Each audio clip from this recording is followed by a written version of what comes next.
So the heavy lifting, so our operational framework is around five key pillars. The first being source, which is the acquisition of real estate.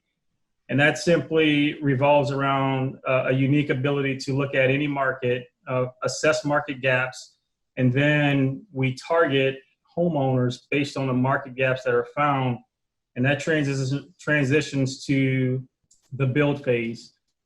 The build phase is simply the logistical aspects where we hire the right people and put them into our process to build out units end to end over a 5 to 7 day process. Then we transition to the managed phase, which is then steady state operations. That just involves tying the right people to the right technology to help us automate systems and run them completely remotely from across the country.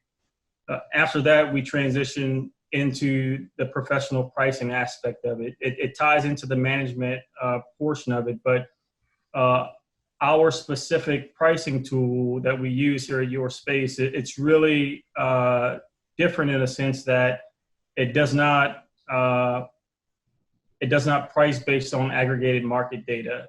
It takes each investor's daily operational cost and it puts it into a formula against their targeted profit margins, their targeted occupancy rate to determine their base rate, which then gives us the ability to price for efficiency against those specific units. And then finally, the taxes, which are, in my opinion, the center of gravity of this entire operation. And for most investors, once they get to understand some of the unique aspects of taxes and how they are applied to short-term rentals, it really becomes a game changer.